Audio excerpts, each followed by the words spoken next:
కవి జయరాజ్ గారిని మాట్లాడాల్సింది.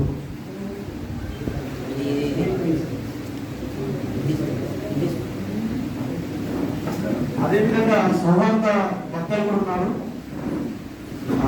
సమావేశం సార్ మాట్లాడే సార్ పరిస్థితుల సార్ మాట్లాడుతున్నాం. సౌహార్ద భక్తులు కూడా ఉన్నారు.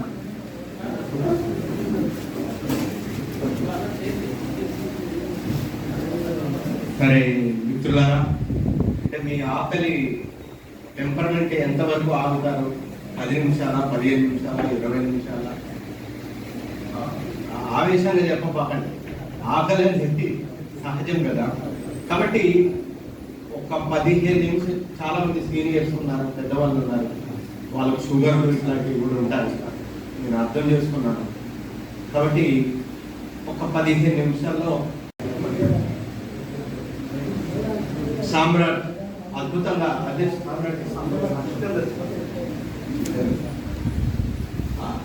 చాలా అద్భుతంగా సభ నిర్వహిస్తున్నాడు. విశ్వం గారు నాకు ఫోన్ చేశాడు. ఫోన్ చేసి ఇట్లా మీటింగ్ ఉంటుందన్నా అని చెప్పాడు. జనరల్గా హేతువాదులు, భౌతికవాదులు, రెవల్యూషనరీస్టులు ఎలాంటి మీటింగ్ పెడతారో నాకు అవగాహన ఉంది. కాబట్టి విశ్వం చెప్పగానే ఇక్కడికి వచ్చిన వాళ్ళు ఒక స్థాయి వాళ్ళు, కాబట్టి వాళ్ళు వేలాది మందిని ప్రభావితం చేయగలిగిన హార్డ్ కోర్ ఇక్కడికి వస్తారనే ఆలోచనతో నేను ఇక్కడికి వచ్చాను. ఇక లక్ష్మీనరసయ్య గారు అద్భుతమైన ఉపన్యాసం ఇచ్చాడు. అదేంటో కానీ లక్ష్మీనరసు అని అంటే నాకు లక్ష్మీనరసయ్య అంటే నాకు ఇచ్చిన ప్రేమ. కారణం ఏంటంటే లక్ష్మీనరసు రాసిన అంబేద్కర్ ముందు మాటతోటి బుద్ధిజం మీద చిన్న ఒక 5 పేజీలు 6 పేజీలు ఉంటుంది. ఆ పుస్తకమే నన్ను కంప్లీట్ నా జీవితాన్ని మొత్తం కూడా మార్చిపోయేది. కాబట్టి ఆ లక్ష్మీనరసు పేరునోనే నేను చాలా ఆనందపడతాను. నా అన్న ఇక్కడికి వచ్చి ఇంత అద్భుతమైన ఉపన్యాసం ఇచ్చినందుకు ప్రత్యేకంగా ప్రేమపూర్వకమైన అభినందనలు తెలియజేస్తున్నాను. అద్భుతమైన సాహితీ విమర్శకులు, సాహిత్యం రాసిన వాళ్ళు. కాబట్టి ఇంకా చాలా మంది ఉన్నారు, మన జట్కా వీళ్ళందరూ కూడా ఉన్నారు. మనందరం ఫస్ట్ అన్నం తినాలి. చాలా మీటింగ్లకు నేను పోయినప్పుడు ఏం చెప్తా ఉంటారంటే అన్నం పెట్టొద్దు అన్నారు. ఎందుకు పెట్టొద్దు? అన్నం తింటూ ఉంటారన్నారు. అరే, నీ మీటింగ్కి వచ్చిన ప్రజల మీద నీకే విశ్వాసం లేకుంటే నువ్వేం మీటింగ్ నిర్వహిస్తావా? ఫస్ట్ ప్రజల్ని నమ్మాలి కదా అని నేను చెప్తా ఉంటే వినరు. కొంతమంది ఏం చేస్తారంటే నేను మొదలు పెట్టిన తర్వాత అన్నం తినడానికి తర్వాత మాట్లాడుకుందాం అంటే హాల్లో ఎంతమంది ఉంటారో అంతమంది వస్తారు ఆ టైంకు, కానీ మనకే విశ్వాసం ఉండదు. కాబట్టి ప్రజల మీద అచంచలమైన ప్రేమ, అభిమానం, విశ్వసనీయత మనకు ఉండాలి. అయినా మిత్రులారా, విశ్వం ప్రవేశపెట్టిన తీర్మానాలు అయితే ఇవన్నీ ఏదైతున్నాయో ఈనాటి సమాజానికి అవసరం. 10 ఏళ్ల ముందు నేను ఒక్కనే నేను మాట్లాడుతున్నప్పుడు అద్భుతమైన పాటలు రాసిన నేను మొత్తం దండకారణ్యం మొత్తం కూడా అద్భుతమైన పాటలతోటి ఒక రెవల్యూషన్ కు ఊతమిచ్చిన నేను చెట్టు మీద పుట్ట మీద రాస్తున్నప్పుడు అయిపోయాడు రా వీడు, విప్లవంలోకి వెళ్ళి బయటకు వచ్చాడు, ఇక వీడు పనికిరాడు అని చాలా మంది మాట్లాడారు. కానీ నేను ఏ రోజు కూడా నా విశ్వసనీయత కోల్పోయాను. మామూలు పాటలు ఏమి కావాలి. ఎవరో ఈ బిడ్డలు నింగిలో నెల వంకలో, ఎవరో ఈ పిల్లలు అడవి మల్లె పువ్వులు, వాళ్ళ నడుముల్లో తూటాల దండలు, వాళ్ళ నడకల్లో ఎర్రని జెండలు, ఎవరో ఈ బిడ్డలు దొరల భూములెన్ని పంచిన ఒక్క సెంటు భూమి వీళ్ళు అడగలే, చెరువు కట్టాలెన్ని పోసిన ఒక్క చెరు కంకి వీళ్ళు ముట్టలే, ఆకలి దప్పులు మరిసిరి అడవిలో అన్నలయ్యి తిరుగుతుండిరి, ఎవరో ఈ బిడ్డలు పేరు కొరకు వచ్చినందున అమ్మ నాన్న పెట్టిన పేరు చెప్పరు, ఆస్తి కొరకు వచ్చినందున నీకున్న సద్ది మూట కూడా ఉండదు. రాయన్న రప్పన్న సెట్టన్న పుట్టన్న సీకట్ల వెన్నెలై కాసిన చంద్రన్న ఎవరో ఈ బిడ్డలు నింగిలో నెల వంకలు ఎవరో ఈ పిల్లలు అడవి మల్లె పువ్వులు ఎన్ని మాటలు వాళ్ళ జీవితమే నా జీవితం అని జీవించారు. కానీ ఏ రోజైతే భారతీయ సమాజాన్ని అర్థం చేసుకోలేక భారతీయ సమాజంలో ఉన్న కులము మతము వైరుధ్యాలను మొత్తం కూడా ఆకలింపు చేసుకోకుండా ప్రపంచ కమ్యూనిస్టు పార్టీ ఎలా నడిచిందో మనం కూడా అలానే నడిస్తే బాగుంటుందని నడవటం వల్ల ఇవాళ మనం విజయం సాధించలేకపోయాం. కాబట్టి భారతీయ సమాజాన్ని అర్థం చేసుకోవాలి అనే ఒక తాత్వికతతోటి నేను నా తాపత్రయం చేస్తున్నాను. ఈ విశ్వం గురించి అనేక మంది చెప్పారు, నేను చెప్పడం ఏంటి? భూగోళం పుట్టుక కోసం ఎంత శాస్త్రీయమైన కవి, మీ వరంగల్ కవి, మన కవి దాశరథి ఈ జైలు గోడల మధ్య రాశాడు. భూగోళం పుట్టుక కోసం రాలిన సురగోళాలెన్నో, ఈ మానవ రూపం కోసం జరిగిన పరిణామాలెన్నో అని ఎన్ని పరిణామాలు జరిగితే ఒక అద్భుతమైన ఈ భూమి వచ్చిందని ఎంత బాగా చెప్పాడు. ఒక రాజును గెలిపించుటలో ఒరిగిన నరకంటాలేనో, ఎంత ఇది మామూలు విషయమా ఏమన్నా? కాబట్టి విశ్వం గురించి అద్భుతమైన కవులు అనేక మంది చెప్పారు. నా స్నేహితుడు సుద్దాల అశోక్ తేజ బాగా రాశాడు.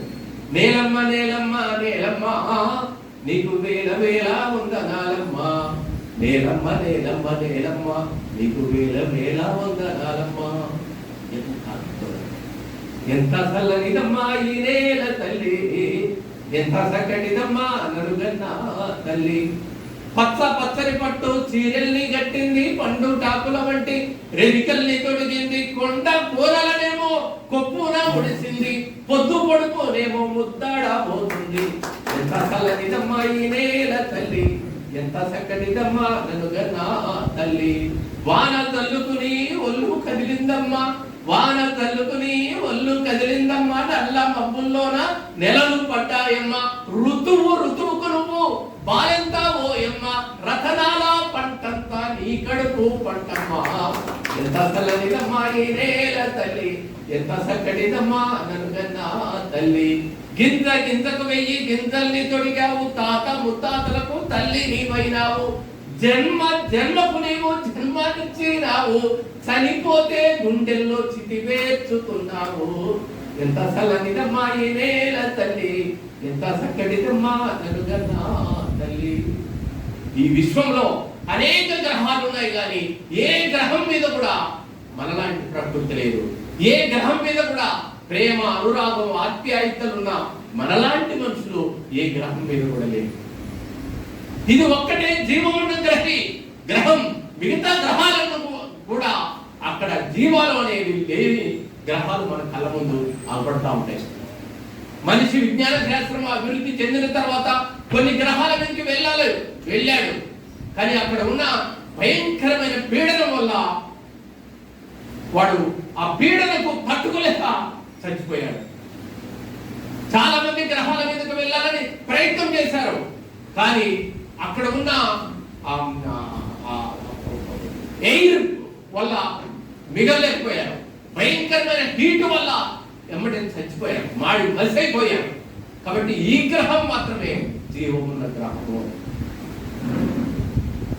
కాబట్టి ఈ గ్రహం మీద ఉన్న దీన్ని మహాత్మా గాంధీ ఒక మాట అంటాడు, మన పూర్వీకులు ఎంత కష్టపడి దీన్ని ప్రేమగా ప్రకృతిని కాపాడుతూ వచ్చారో మనం కూడా మన పిల్లలకు దీన్ని అలానే కాపాడించుకోవాలి అని అంటాడు ఆయన. ఎంగెల్స్ ఒక మాట అంటాడు, నువ్వు ప్రకృతిని ఎంత విధ్వంసం చేస్తావో అంతకు 10 రెట్లు నీ మీద ప్రతీకారం తీర్చుకుంటది అని అంటాడు ఎంగెల్స్. ఎంత అద్భుతమైన గౌతమ బుద్ధుడు విద్య నేర్చుకోవడానికి బయటికి వెళ్ళినప్పుడు దేవదత్తుడు గౌతముడు ఇద్దరు కూడా వెళ్తారు. దేవదత్తుడు బాణం వేస్తాడు, హంస గిలగిల కొట్టుకుంటుంది. బుద్ధుడు దాన్ని తీసుకొచ్చి ఆ బాణం పీకి తన గుండె హత్తుకొని వేడినిచ్చి దాన్ని కాపాడాడు. కానీ చరిత్రలో ఏముంది? దేవదత్తుడిదా హంస, బుద్ధుడిదా హంస అంటే బుద్ధుడిదే హంస అనేది చరిత్రలో లిఖించబడ్డది. బాబాసాహెబ్ అంబేద్కర్ తన ఇంటి ముందు కూర్చొని చాలా ప్రేమగా గోర్లు మొత్తం కూడా మిషన్ పెట్టుకొని గోర్లు మొత్తం కూడా బ్లేడ్లు మొత్తం కాలి గోర్లు చేతి గోర్లు తీస్తా ఉంటాడు కుర్చీ మీద కూర్చొని. తీసిన తర్వాత అవన్నీ కూడా ఒక తెల్ల కాగితంలో పొట్లం కట్టాలి. ఇంట్లో ఈలోపు తన భార్య వచ్చి, ఏమయ్యా ఇంత జాగ్రత్తగా ఈ చేతి గోర్లను పొట్లం కట్టున్నావు ఎందుకోసం అని అంటే, ఈ విత్తనాలను కొన్ని పావురాలు తిని గొంతులో పడి చచ్చిపోతాయి. ఇంత అద్భుతమైన హృదయం ఉన్న మనుషుల మధ్యన పుట్టిన మనం ఈరోజు ఎలా జీవిస్తున్నాం? ప్రకృతి ప్రసాదించిన అందమైన దీపం లాంటిది జీవితం. ఇలాంటి జీవితాన్ని ఎంత ఉన్నతంగా గడపాలి మనం, ఎంత అద్భుతంగా గడపాలి మనం, ఎంత ఉన్నతంగా జీవించాలి, ఎంత అద్భుతంగా జీవించాలి. కానీ మనం అలా జీవిస్తున్నామా? ఒక శవపేటికల్లాగా బతుకుని ఈడుస్తున్నాం. జీవం ఉంటది, ఏదో బతుకుతున్నామంటే బతుకుతున్నాం తప్ప నిజంగా బతుకుతున్నామా మనం? కాబట్టి ఈ జీవితం ఏదైతుందో దీంట్లో ప్రాణతైలం ఉన్నంత వరకు నలుగురికి వెలుగునిస్తూనే ఉండాలి, నలుగురికి ఆనందాన్ని ఇస్తూనే ఉండాలి, నలుగురి కోసం నువ్వు పాటుపడుతూనే ఉండాలి. కాబట్టి మళ్ళీ వచ్చేది కాదు కదా. పాడి పంటలు, పసిడి రాసులు, ఆలమందలు, పాలదారలు, గరక పువ్వులు, గడ్డి పాన్పులు, తుమ్మెదలు, తోని గదంపులు. అరే ఎంత ఎంత అద్భుతమైన జీవితం నీ కళ్ళ ముందు అవపడుతుంటే, ఎన్నో ఉండి ఏమి లేదని బాధపడతావెందుకోయ్, జీవించటంలో ఉన్న మధురిమ తెలుసుకోలేవెందుకోయ్. శిలా నీవే, శిల్పి నీవే, శిల్పము నీవే సృష్టిలో, నిన్ను నువ్వు మలుచుకుంటూ నిలిచిపో చరితలో, పుడమిలో అణువు నీదే, పరవశించుట నేర్చుకో. జీవితం ఇక మళ్ళీ రాదు, సార్థకం చేసుకో. ఇంత అద్భుతమైన జీవితాన్ని ఎలా గడుపుతున్నాం మనం? ఒక్కసారి ఆలోచించుకోండి. మనం నిజంగా ఇంత అద్భుతమైన జీవితం ఉన్నది అని మనం బతుకుతున్నామా? లేదు ఏదో శవపేటికల ప్రాణం ఉన్న శవంలా బతుకుతున్నామా? ఎన్నిచ్చింది ఈ తల్లి? ఎంత అద్భుతమైన జీవితం ఇచ్చింది నీకు. ఎక్కడ నా బిడ్డలు హైదరాబాద్ పోవాలంటే ఇబ్బంది పడతారేమోనని తన గుండెల్లోనే డీజిల్ పెట్రోల్ పోస్తుంది. అసలు నువ్వు ఏం సాధించావా ఇప్పటి వరకు చెప్పు. నేను ఫలాన్ని సాధించానని ఏది లేదు. నువ్వు తిని ఎంజాయ్ చేయటం తప్ప నువ్వు సాధించింది ఏంటో ఒక్కటి చెప్పండి. నా బిడ్డలు దూరం పోతే ఇబ్బంది పడతారని డీజిల్ పెట్రోల్ ఇచ్చింది. నా బిడ్డలకు కరెంటు కావాలని బొగ్గు గనులు ఇచ్చింది. అయ్యో ఎత్తైన మేడలు కట్టుకోవాలని ఇనుము ఇచ్చింది. ఆడవాళ్ళు పుడమికి ఆనవాళ్ళు చాలా అందంగా ఉండాలని నా బిడ్డలకు కావలసిన ముక్కు ముఖానికి అందంగా ఉండాలని కావలసిన బంగారం ఇచ్చింది. అని ఇన్ని ఇచ్చిన తర్వాత కూడా ఇంకా చెట్టు కొమ్మని నరుకుతావెందుకు? పాలు తాగిన రొమ్మును కోస్తావెందుకు? అది ఇక్కడ మనం ప్రశ్నించాలి.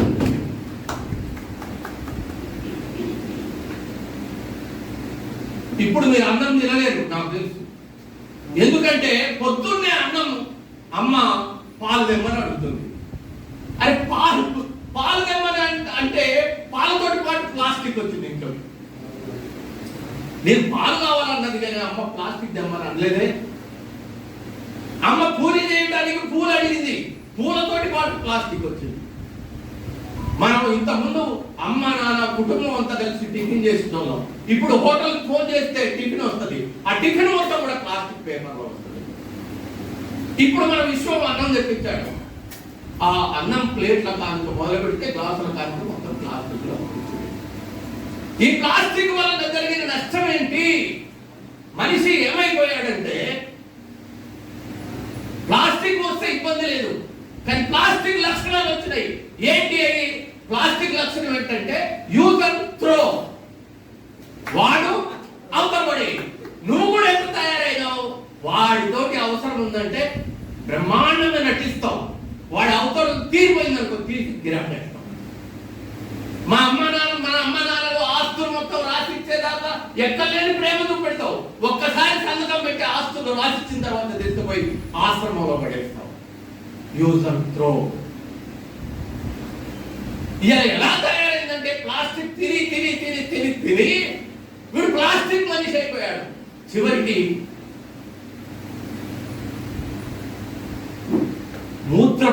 మూత్రనాళాలలో, పురుషాంగాలలో, స్త్రీ అంగాలలో కూడా, ఇలా ఇంద్రియాలలో కూడా ప్లాస్టిక్ కణాలు ఎక్కువ ఉండటం వల్ల పిల్లలు సరైన పద్ధతిలో పుట్టలేదు.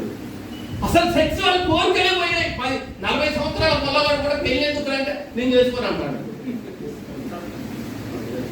అంటే ఆడామొగ మధ్య ఉండవలసిన ప్రేమతత్వం కూడా ఈ రోజు ప్లాస్టిక్ వచ్చిన తర్వాత లేకుండా పోయింది. కాబట్టి ఇలా బిడ్డలు పుట్టడం అనేది తగ్గిపోయింది. మనుషులకు ఏదో ఒక రోగం ప్రతి వాళ్ళకి ఇలా వెంటాడుతున్నాయి రోగాలు మొత్తం కూడా. మనిషి ఒక పాలే చచ్చిపోవడం, చిన్నగా జుట్టు నడిచిపోద్ది, తర్వాత చూపు తగ్గిపోద్ది, తర్వాత చెవుడు వస్తుంది, తర్వాత మోకాళ్ళు అయిపోతాయి. సావు ఒక్క పాలు వస్తుంది. ఎవరికైనా ఏదో యాక్సిడెంట్ ఇట్లాంటి వాటిల్లో రావచ్చు, కానీ సావు ఒక్క పాలు రాదు, క్రమంగా వస్తుంది. ఇప్పుడు మన అందరం సావుకు దగ్గరగా ఉన్నాము. ఇంకా 100 సంవత్సరాలు బతకాల్సిన మనము, మన తాతగారు మామగారు బతికిరి 100 ఏళ్ళు, బతుకు విలువ తెలియక సాలించకు 3 నాళ్ళు. ఇలాంటి స్థితిలో వచ్చాం. ఇలా ప్రతి వాడికి 10 ఇళ్లలో ఒక క్యాన్సర్ పేషెంట్ ఉంది. మీరు బాగా గమనించండి, క్యాన్సర్ విపరీతంగా పెడుతుంది. ఎవడైతే ప్లాస్టిక్ ను ఉత్పత్తి చేసి క్యాన్సర్ కు కారణం అవుతున్నాడో, నువ్వు రోగిస్తూ అయిన తర్వాత వాడే క్యాన్సర్ హాస్పిటల్ పెట్టుకుంటున్నాడు. అంటే నువ్వు రోగి అయినా కానీ వాడికి డబ్బులు కట్టాల్సిందే, నువ్వు తినేటప్పుడు కూడా వాడికి డబ్బులు కట్టాల్సిందే. మరి ఇలాంటి ప్లాస్టిక్ ను ఎలా నివారించవచ్చు? మనం తిని పారేసిన ఈ దేశానికి ఒక క్రమశిక్షణ, ఒక పద్ధతి, ఒక నైతికత ఏది లేదండి.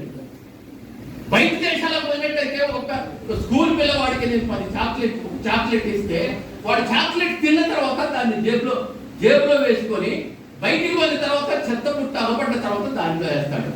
ఈ క్లాస్ రూమ్ లో, ఇండియాలో ఉన్న క్లాస్ రూమ్ లో 10 చాక్లెట్లు 10 మంది పిల్లలకి అక్కడే తిని అక్కడే పడేస్తాడు. పుట్టుకతోటే క్రమశిక్షణ ఉన్నది ఇక్కడ. కాబట్టి పిల్లల్ని అలాంటి పద్ధతిలో బయట దేశాలలో పెంచుతారు, కానీ ఇక్కడ మాత్రం పెంచట్లేదు. ఓ చెట్టును కొట్టాలంటే ఎంత అద్భుతమైన చెట్టు అది. ఎవడైనా కొడతాడా? ప్రపంచ దేశాలలో ఒక్క చెట్టును కొడితే 10 చెట్లు అక్కడ నాటుతాడు.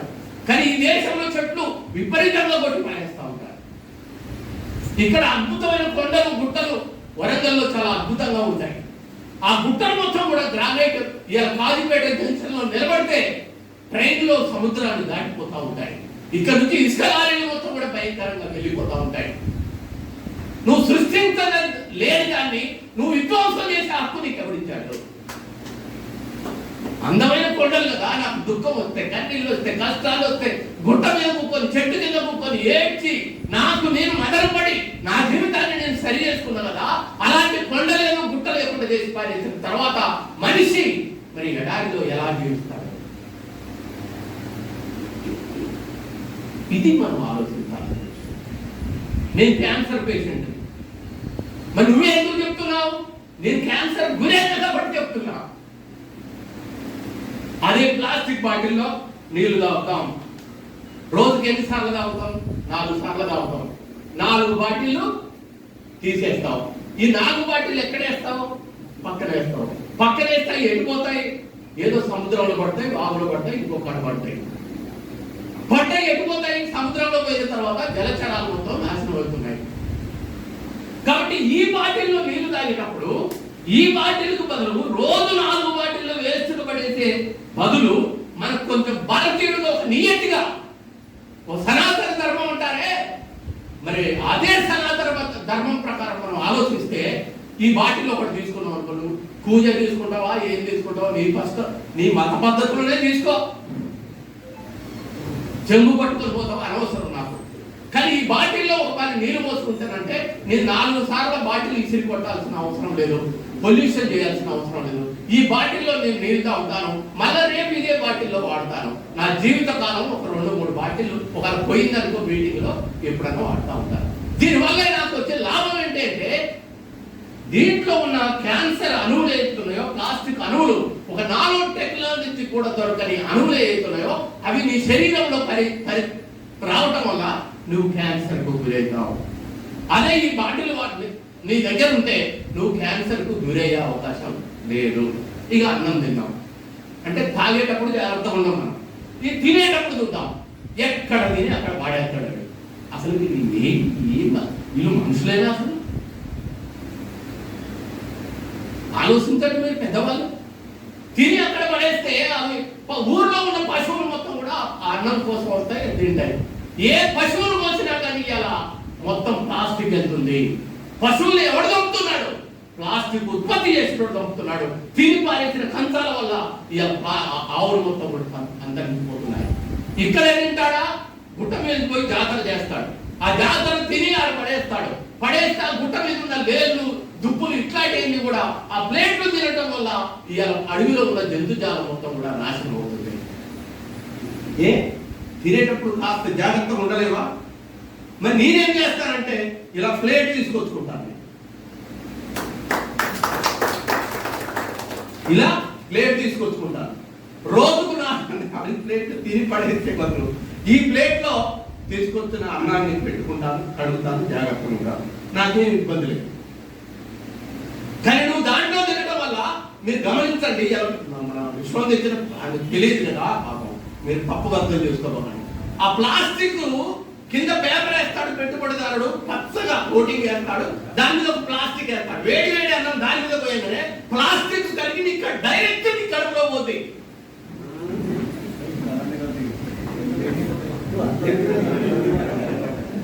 ఒక్కటి అన్నం మానేసిన బాగలేదు, జీవితం సరి చేసుకోవాలి. అయితే అన్నం వేడి వేడి అన్నం దాంట్లో పోయిందని అది కరిగి కడుపులో పోతుంది, ఇమ్మీడియట్లీ క్యాన్సర్ గురవుతాం. కాబట్టి ఈ తినేటప్పుడు తాగేటప్పుడు జాగ్రత్తగా ఉండాలి. మరి ఇంకా ఎలా ఉండాలి? నేను బయటికి పోతాను, బయటికి పోయినప్పుడు ఏం చేస్తానంటే కూరగాయలు తెచ్చుకుంటాను, ఇంకేదైనా తెచ్చుకుంటాను. ఈ ప్లేటు, ఈ బాటిల్, ఈ బ్యాగ్లో పెట్టుకుంటాను. ఏమైనా పండ్లు ఫలాలు తీసుకొచ్చినప్పుడు ఈ బ్లాక్ దేంట్లో వేసుకొని వస్తాను. ఇక నాకు ప్లాస్టిక్ తోటి అవసరం ఏముంది? ఎప్పుడైనా సెల్ ఫోన్లు ఇట్లాంటివి దగ్గర పెట్టుకొని నేను బాధపడి ఇబ్బంది పడే బదులు ఒక పుస్తకాన్ని దగ్గర పెట్టుకొని అవసరాల కోసం ఎప్పుడో సెల్ ఫోన్ చేసినప్పుడు వాడతాను. కానీ మిగతా టైం మొత్తం కూడా ఏదో ఒక పుస్తకం నా బ్యాగులో పెట్టుకొని హాయిగా చదువుకుంటాను.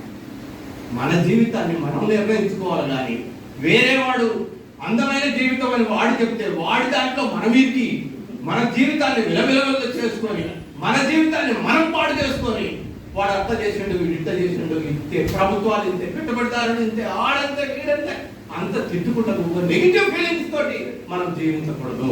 జీవితం అలా కాదు. నీలో ఉన్న కణాలు మొత్తం కూడా బాగా గమనించి ఇంటికి పోయిన తర్వాత ప్రశాంతంగా కూకొని జయనాథన్ ఏం చెప్పిండని, నీలో ఉన్న కణాలు మొత్తం కూడా పాజిటివ్ గా పోతాయి. దానికి నెగిటివ్ అంటే తెలియదు. నువ్వేం చేస్తావంటే నెగిటివ్ విషయాలు నేర్పుతావు. నేర్పంగా ఏం చేస్తుందంటే నీ శరీరంలో ఉన్న మిగతా బలహీనమైన కణాలని బలమైన కణాలు వాటి మీద దాడి చేస్తాయి. దాడి చేయగానే తలకాయ నొప్పి వస్తుంది, దాడి చేయగానే నీకు షుగర్ వస్తుంది, దాడి చేయగానే నీకు బీపీ వస్తుంది. తద్వారా పాజిటివ్ గా వెళ్ళే కణాలను నెగిటివ్ గా నువ్వు మార్చడం వల్ల నీ జీవితం పాడైపోతుంది. కాబట్టి నెగిటివ్ ఆలోచనలు ఏదైతే ఉన్నాయో అవతల ఎంత నెగిటివ్ అంటే నా ఇంట్లో నా బిడ్డకు ఓ మంచి సంబంధం వస్తే ఇంటి పక్కోడు వాడుకు నాకు ఏం పంచాలు ఉండదు, చాలా బాగా మాట్లాడుకుంటాం. నా బిడ్డకు మంచి సంబంధం వస్తే విడాకులైందనే ఏడిస్తా ఉంటాడు. ఇంత జలసీ ఏంటిరా ఈ దేశం, ఇంత జలసీనా? వీళ్ళు మనుషులేదా అసలు? కాబట్టి మిత్రులారా, ఈ జలసీ సమాజంలో జీవిస్తున్నాం. ఇవాళ మనం తాగే నీరు గమనించండి, పెట్టుబడిదారులు సొంతం అయిపోయారు. మన మలమూత్రాలు పోసే కృష్ణా గోదావరి నదులు మొత్తం కూడా మన మలమూత్రాలు పోసే కేంద్రాలు అయిపోయాయి. ఆలోచించండి. గాలి మొత్తం పొల్యూట్ అయిపోయింది. గాలి హైదరాబాద్ నగరంలో గాలి పెంచడం వల్ల 80% పీపుల్ లంగ్స్ దెబ్బతిని, లంగ్స్ క్యాన్సర్ వచ్చి లంగ్స్ దెబ్బతిని చనిపోతున్నారు. గాలి కలుషితమయ, నీరు కలుషితమయ, మనిషి కలుషితమయ, అన్ని కలుషితమైంది. కాబట్టి దాదాపు 2040, 2050 సంవత్సరానికి ఈ భూమి ఉండదు, మీరు ఉండరు, నేను ఉండరు, మానవ జాతి అంతరించిపోద్ది. మన భౌతికవాదం, భావవాదం ఇదంతా ఎవరికి అవసరం. అంతే కదా. పిల్లవాడు పెళ్లి చేసుకోవడం, పిల్లవాడు పెళ్లి చేసుకుంటే పిల్లలు పుట్టట్లేదు, పుట్టిన పొలాలంటే రోగాలు. మరి మానవ జాతి అంతరించడం కాదా ఇదంతా? కాబట్టి మిత్రులారా, ఇప్పటికైనా విశ్వం చెప్పినట్టు ప్రకృతిని ప్రేమించండి, పర్యావరణ కోసం పనిచేయండి, చెట్లను నాటండి. పిల్లలకు, మన పిల్లలకు మీరందరూ కూడా ఇదే నేర్పండి. చాలా విషయాలు అంటే చాలా మంది చెప్తా ఉంటారు, మనిషి పాజిటివ్ గా ఎందుకు ఉండాలి, నెగిటివ్ ఎందుకు ఉండకూడదు అని. అంటే ఈ నేచర్ నేను బాగా అర్థం చేసుకుంటుంది, 2 డ్యూయల్ రోల్ పోషిస్తాం. ఒక రాత్రి ఉంటది, ఒక పగలు ఉంటుంది. మనం అనుకున్నట్టుగా ఎప్పుడు పగలే ఉండాలంటే కుదరదు. రేపు నేను పని చేయాలంటే ఈ రోజు రాత్రి పడాలి, రాత్రిలో నిద్రపోవాలి. ఈ రోజు రాత్రి పోయిన నిద్రే రేపటి పనికి పెట్టుబడి. నేను నిద్రపోను, రేపు పొద్దున పని చేసుకుంటానంటే కుదరదు. కాబట్టి నేచర్ నీకు ఎందుకు? పొద్దంతా మనం కష్టపడతాం, రాత్రి నిద్రపోరా నాయన అని రాత్రినిచ్చింది. రాత్రి పగలు, కష్టం సుఖం. ఇవాళ కష్టపడితేనే రేపు సుఖం వస్తుంది. ఇవాళ సుఖం వచ్చిందంటే రేపు నీకు ఖచ్చితంగా గుర్తుపెట్టుకో, రేపు దుఃఖం వస్తూనే ఉంటుంది. ఈ ప్రకృతి ఈ డ్యూయల్ రోల్ ఏదైతుందో, దుఃఖమే లేకుంటే నవ్వులకు దిక్కేది, చీకటే రాకుంటే వెలుగులకు విలువేది, పూలతో తుమ్మెదలాడిన ఆటరా, పూసిన మందారాల తోటరా, కాలగమనమునెవడు మార్చలేడురా, కరిగిపోయే మంచు వంటి జీవితాలురా, కొమ్మమాటునే కోయిల రాగమున్నది, అమ్మలా గుండెల నిండా దాచుకున్నది, మొగ్గమాటునే ముళ్ళు దాగి ఉన్నది, కంటికి రెప్పలాగా కాపనున్నది, మనం అడుగు లేవకుండా ఇంకో అడుగు పడదురా, అలసిపోయినందుకే నిద్ర ఉందిరా, దుఃఖమే లేకుంటే నవ్వులకు దిక్కేది, చీకటే రాకుంటే వెలుగులకు విలువేది. ఈ డ్యూయల్ రోల్ని డార్విన్ లాంటి మహానుభావులు అర్థం చేసుకున్నారు. అని మనల్ని ఎంత ఉందంటే, కోతి నుండి మనిషి వచ్చిందంటే చల్, కోతి నుండి మనిషి వస్తారా, ఎట్టొస్తారా, ఎవడైనా మారిండారా కోతి నుంచి మనిషిగా అని అంటారు. కానీ హనుమంతుడు పర్వతం ఎక్కి అదేంటి సంజీవ పర్వతాన్ని తీసుకొచ్చిందంటే మాత్రం మన వాళ్ళందరూ నమ్మే.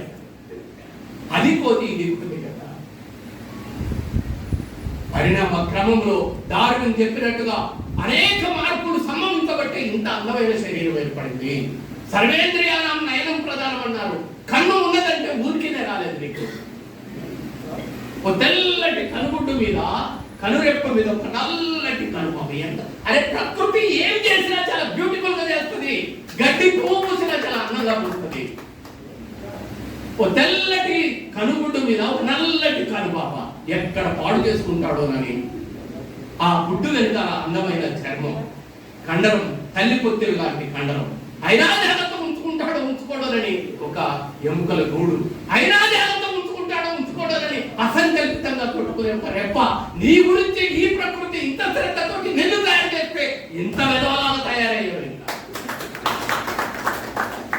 ఈ చెవి ఉంది, ఇది ఎముకతో తయారు చేస్తే ఎవడన్నా కొమ్ము పట్టుకొని ఎరగొడతాడు. పోనీ కండలంతో తయారు చేస్తే ఈ గోలు అడ్డం అవుతుంది.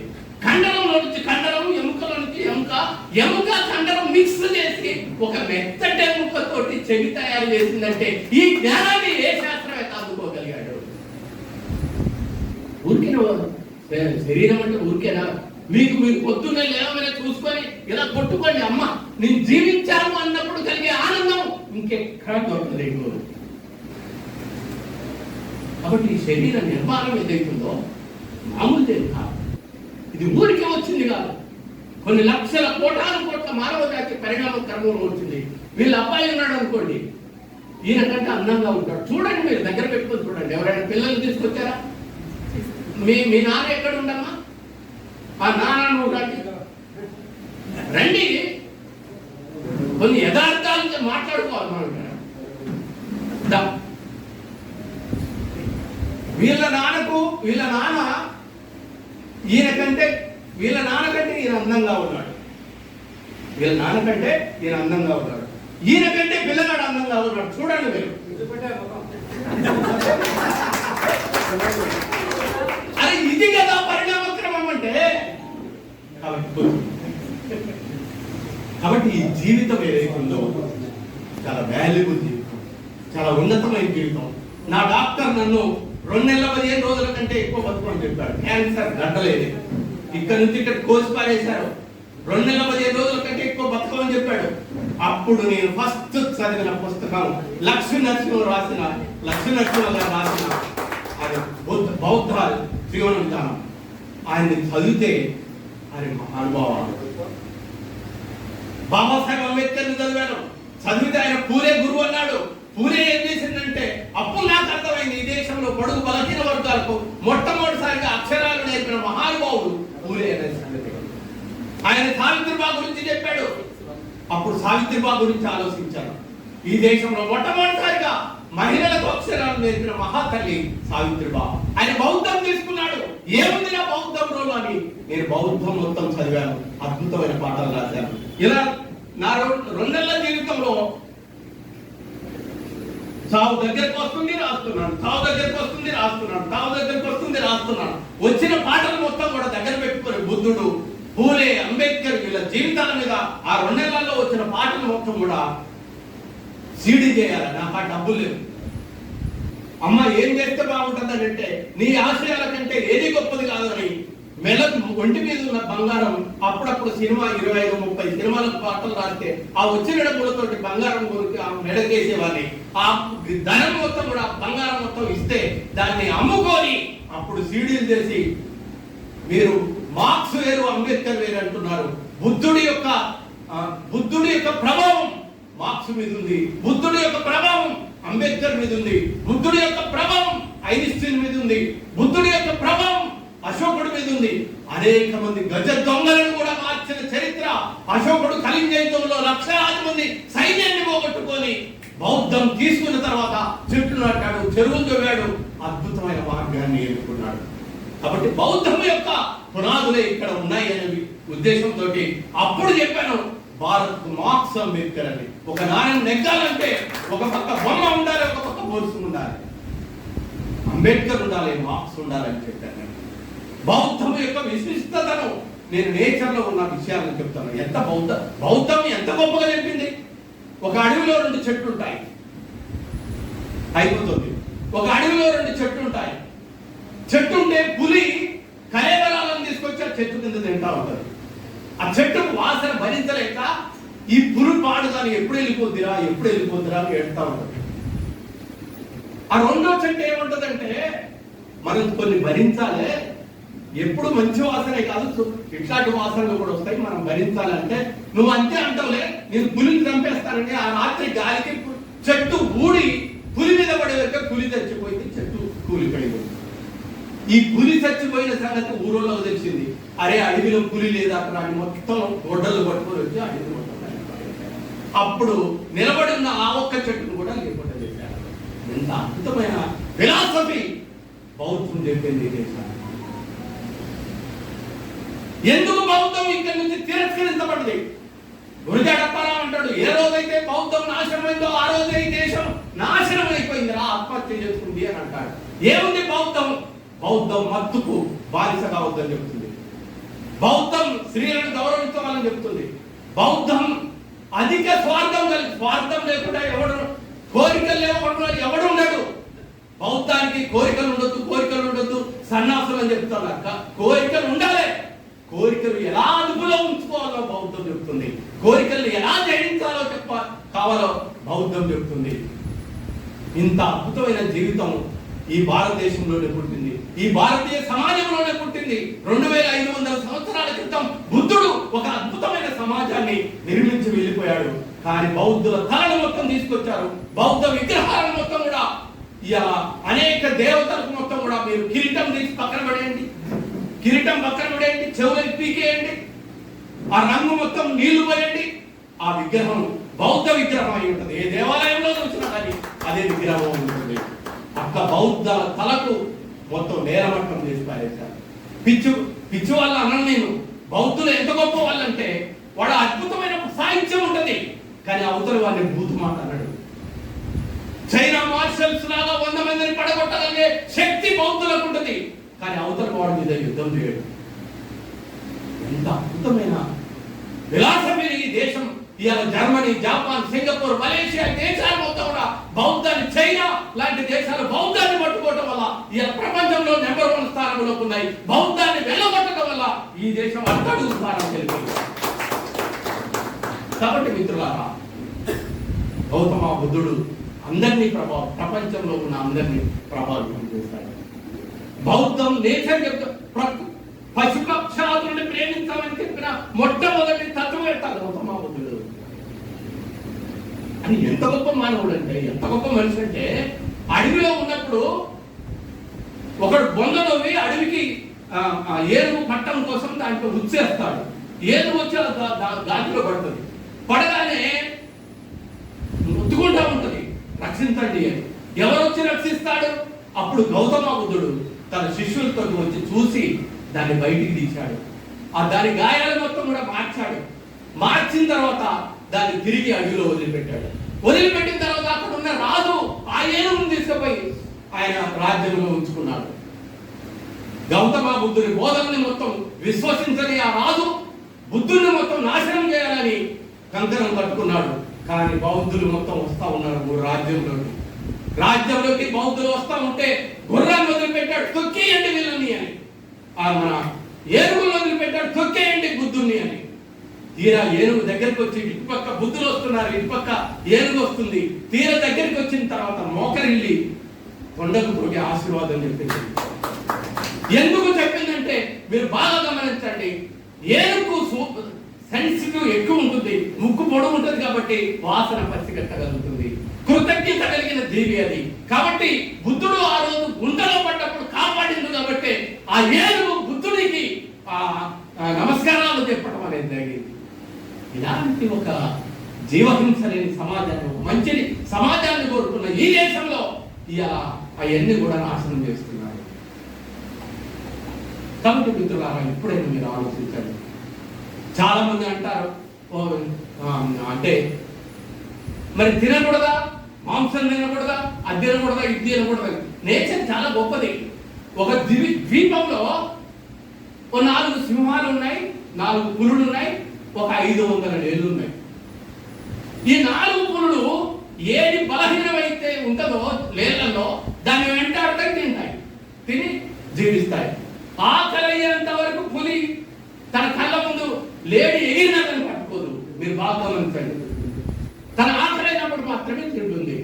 మనలాంటి పర్యావరణవేత్తలు ఏం చేశారంటే ఆ ద్వీపంలో లేళ్లను తింటున్నాయి పులులు కాబట్టి ఈ పులులను ఒక ద్వీపంలో, ఈ లేళ్లను మొత్తం ఒక ద్వీపంలో వేశారు.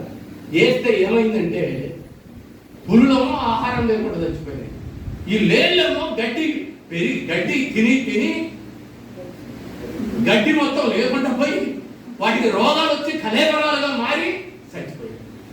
ప్రకృతి ఏం చేసినా చాలా అద్భుతంగా చేస్తుంది. నువ్వెవడు దాన్ని మార్చడానికి?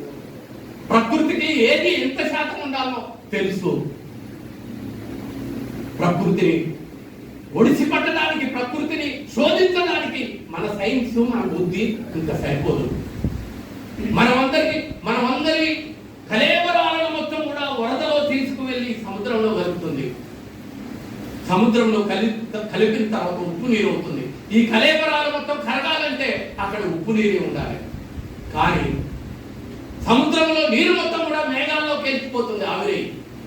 కానీ సముద్రంలో ఉప్పు నీరు మేఘంలోకి వచ్చి నీ ఇంటికి చేరాలంటే, నీ పంట పొలానికి చేరాలంటే ఉప్పు లేకుండా మంచినీరు అయిపోతుంది. 1000 మంది శాస్త్రవేత్తలు సముద్రం ఒడిని కూకబెట్టండి, ఈ చిటకా ఎవడని చెప్తాడో నాతో చెప్పమన్నాడు. కాబట్టి ప్రకృతిని ఇంకా శోధించవలసిన విషయాలు వేలు వేలు వేలు లక్షలు ఉన్నాయి. కాబట్టి ప్రకృతితోటి పోటీ పట్టం ప్రకృతిని నాశనం చేయటం కాదు. ప్రకృతితోటి ఎవడైతే అనుసంధానంగా ఉంటాడో వాడికి ఆదిలాబాద్లో ఉన్న గిరిజనుడు బ్రహ్మాండంగా కొర్రలు రాగులు వేసుకొని పండి జీవించేవాడు. ఎన్టీ రామారావు వచ్చిన తర్వాత మొత్తం ఒకసారి 2 రూపాయల బియ్యం పెట్టాడు.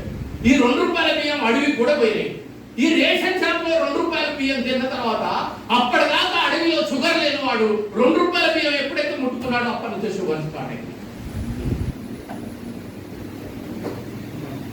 కాబట్టి మిత్రులారా, నేచర్ చాలా గొప్పది.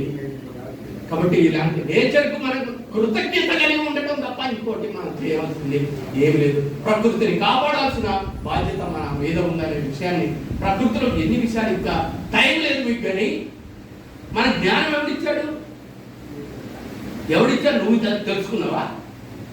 ఏడంత లేదు సారీడు నేస్తున్నాడు ఏం చక్కగా తన కూడు, మన కట్టే బట్టకు నేసే మేతకు తాతవాడు, చిన్నవాడు అయిన పనిలో మొరగాడు. ఒక బాలి అల్లిన తర్వాత వలని గాలి వచ్చి ఇసిరిపట్ట మొత్తం కింద పడిపోతుంది. మళ్ళా పట్టుదలతోటి అల్లి అల్లి అల్లి మళ్ళా తయారు చేస్తుంది. ఈసారి వర్షం వచ్చి మళ్ళా పడి లేసి ఒక అందమైన వలాకర్ తయారు చేస్తే ఆ సారీని చూసే ఈ సాలవాడు పట్టు చేయడం మొదలు. జ్ఞానం ఎక్కడి నుంచి వచ్చింది? అది కదా జ్ఞానం ఇచ్చింది. అన్ని ఏ వస్తువు అయితే చెప్తావో ఈ రోజు మార్కెట్ లో అన్ని కూడా నేచర్ కాపీ కొట్టి తీసుకొచ్చాడు తప్ప వీడు తయారు చేసింది ఏది లేదు. నైతిక విలువలు ఎవరిచ్చారు ఈ దేశానికి? నైతిక విలువలు ఎవరిచ్చారు ఈ ప్రపంచానికి? నైతిక విలువలు. ఒక గువ్వ ఎక్కడో పక్క బస్తీలో ఉన్న, నా ఇంట్లో పువ్వు పూస్తే పక్క బస్తీలో ఉన్న తుమ్మెద కొన్ని వేల కిలోమీటర్ల నుంచి దాని వాసన గమనించిన పువ్వు మీద వాలటం వల్ల ఇలా సంపర్కం జరిగి పుష్పం ఇవన్నీ వస్తున్నాయి. ఐన్స్టీన్ ఒక మాట అంటాడు, ఏ రోజైతే తుమ్మెదలు అంతరించిపోతాయో ఆ రోజు మానవాళి నాశనం అయిపోతుంది అని చెప్పాడు. ఇవాళ తుమ్మెదలు ఉన్నాయా? లేవు. ఇవాళ 80% పంట తుమ్మెదల వల్లనే పుడుతుంది. ఎందుకంటే అది పరపరాగ సంపర్కం చెందితే పండ్లు కాయలు అన్ని కూడా అక్కడి నుంచే వస్తాయి. ఇవాళ తుమ్మెదలే అంతరించిపోయిన తర్వాత పంటలు ఎలా పండుతాయి? ఆలోచించండి. జీవితం ఉట్టిగిరే కాదు.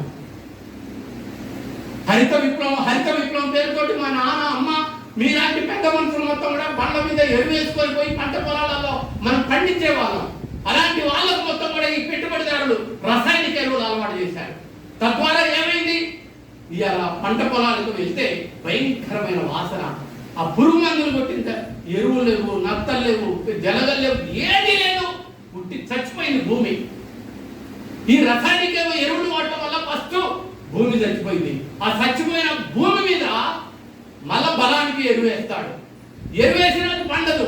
తద్వారా ఎరువులు పెరుగుతుంది, పంట దిగుబడి తగ్గుతుంది. తర్వాత మొదట భూమి చచ్చిపోయింది, తర్వాత రైతు చచ్చిపోయాడు. ఇవాళ వాడు పండించిన పంట మనం తింటున్నాం. కరోనా లాంటి వైరస్ వస్తే పుట్టుకుని ఎగిరిపోతున్నాం. కారణం ఏంటి? వాడు పురుగు మందులు వాడటం, పంట వాడటం వల్ల, రసాయనిక ఎరువులు పంట వాడటం వల్ల, ఆ పంటను మనం తినటం వల్ల శక్తి లేకుండా పుడుతున్నాం. చిన్న వైరస్ వచ్చినా చచ్చిపోతున్నాం.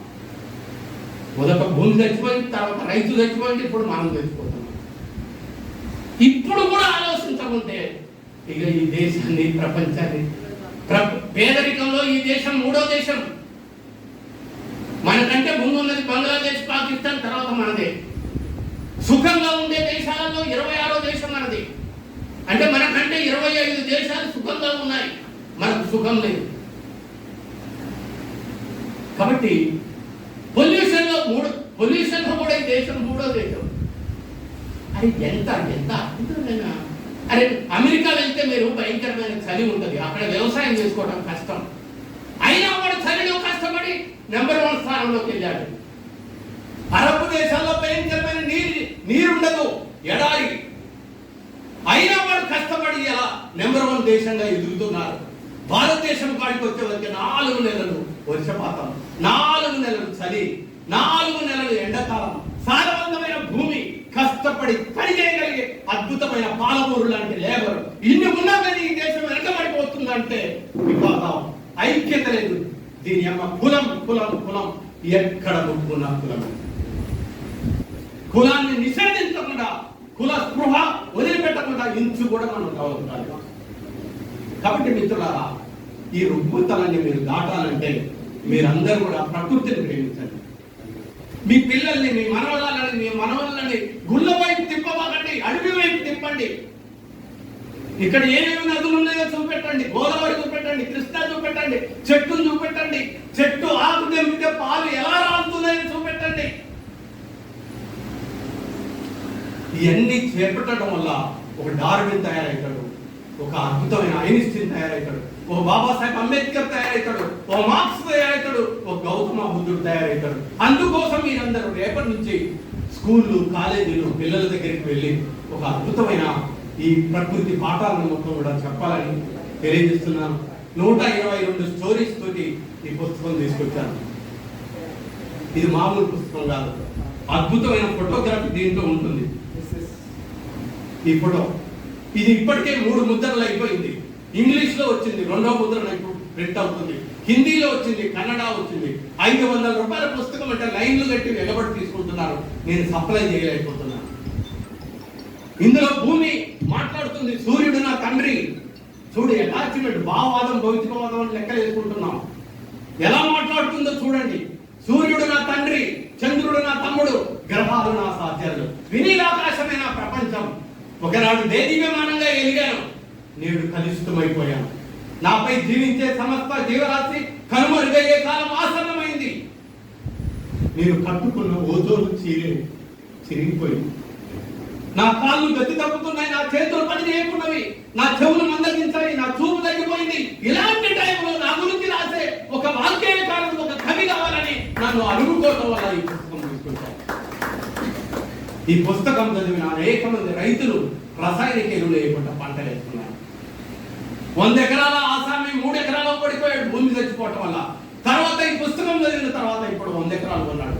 200 ఎకరాలలో ఈ పుస్తకం చదివిన ఒక రైతు 200 ఎకరాలలో రసాయనిక ఎరువులు లేకుండా పంట వేసి ఆ పంటను చూపెట్టడానికి నన్ను పిలిచాడు.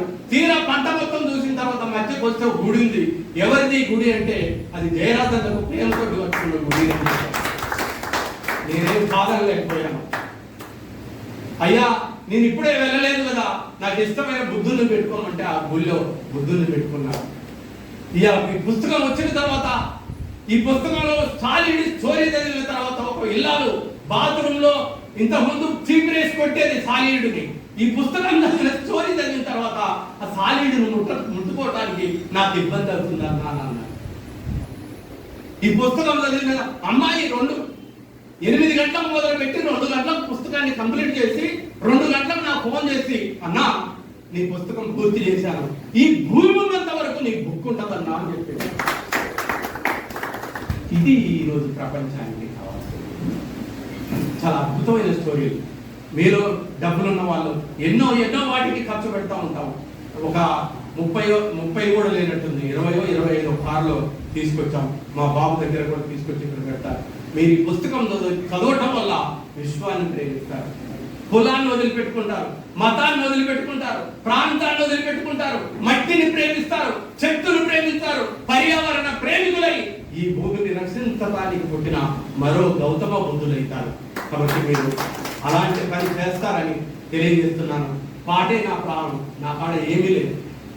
పాటే నా ప్రాణము, పాటే నా జీవితం, ప్రకృతిచ్చిన వరము, స్వరమేలే నా బలం, ఆటుపోటులు ఎదురైనా ఆగదు ఈ ప్రయాణము, పాటే నా ప్రాణము, పాటే నా జీవితం, కోట్లు కూడగట్టిన పాటకు సరితూగునా, పదవులెన్ని వచ్చినా పాట ముందు నిలుచునా, లాఠీలకు తూటాలకు పాట నేల కూలునా, ఉరికంబం మీద నిలిచి ఉషోదయం పాడనా, పాటే నా ప్రాణము, పాటే నా జీవితం. 2 నెలల 15 రోజుల కంటే ఎక్కువ బతకడల జయరాజ్ ప్రకృతిలోకి వచ్చిన తర్వాత, బుద్ధుని, మార్క్స్ని, అంబేద్కర్ని చదివిన తర్వాత ఇప్పుడు 18 సంవత్సరాలు ఆయుర్వేద. మీరు కూడా ఆయురారోగ్యాలతో ఉండాలంటే ఇలాంటి మార్గాన్ని ఎంచుకోవాల్సిన బాధ్యత ఉందని తెలియజేస్తూ, విశ్వం నాకు అద్భుతమైన ఈ వరంగల్ సెంటర్లో అనేక మంది ఉద్యమకారుల్ని, అనేక పోరాటాలలో రాటుదేలిన వాళ్ళందరినీ కూడా ఇక్కడికి తీసుకొచ్చి కూర్చోబెట్టాడు. వీళ్ళందరూ కూడా రేపటి నుంచి పర్యావరణ ప్రేమికులుగా పనిచేస్తారనే విశ్వాసంతో నేను ఇక్కడికి వచ్చాను. ఈ అవకాశం ఇచ్చిన మీ అందరికీ పేరు పేరున కృతజ్ఞతలు తెలియజేస్తాను. మీ అందరికీ కలవను నేనున్నా లేకపోయినా. నా మిత్రుడు అంటా ఉంటాడు, నీ శవం వెళ్ళిపోతే చెట్లన్నీ మౌనంగా తలలు వాల్చి నిలబడతాయ్యా, నువ్వు అంత గొప్పోడు అని చెప్తా ఉంటారు. కాబట్టి మీరు మా అమ్మ చచ్చిపోతే నువ్వు ఏం చేస్తావు అని అడిగారు. మా అమ్మ తల దగ్గర ఒక బోధి వృక్షం పెడతాను అని అంటారు. ఇందులో అన్ని రాశాను. చచ్చిపోయినప్పుడు ఏం చెప్పాలి, విశ్వానికి నేను చాలా పని చేసి పెట్టాను. మరి చచ్చిపోయిన తర్వాత కుండ మోపుతారు, ఇదంతా పద్ధతులు ఉంటాయి. మరి మనం ఏం చేయాలి ప్రకృతి ప్రేమికులం అంటే నేను రాసి పెట్టాను. ప్రకృతి ప్రసాదించిన ఈ జీవితాన్ని నిర్జీవం అయిపోయింది కాబట్టి ఇట్లా చేస్తున్నాము. అమ్మాయి పెద్ద మనిషి అయింది, ఏమి మాట్లాడాలి అక్కడ ప్రకృతి సిద్ధంగా రాసి పెట్టాను. పెళ్లి అవుతుంది, ఒక ఆడమగ పెళ్లి అవుతుంది. ప్రకృతిలో ఆడమగ జీవితం చాలా అద్భుతమైంది, దానికి నేను రాసి పెట్టాను. మీరు ఎక్కడ ఏ మతం కాడికి, ఏ కులం కాడికి, ఎవరి కాడికి పోయి డబ్బులు ఇచ్చి మీరు తిట్టించుకోవాల్సిన అవసరం లేదు. ప్రకృతి ఇచ్చిన గృహప్రవేశం జరిగితే ఏం చేయాలి, అమ్మాయి పెద్ద మనిషి అయితే ఏం చేయాలి, పెళ్లి నాడే ఏం చేయాలి, పిల్లలు పుడితే ఏం చేయాలి, అన్ని రాసి పెట్టాను. నా తదనంతరం వాటిని మీరు కొనసాగిస్తే అదే నాకు మరో జన్మ అనే విషయాన్ని తెలియజేస్తుంది.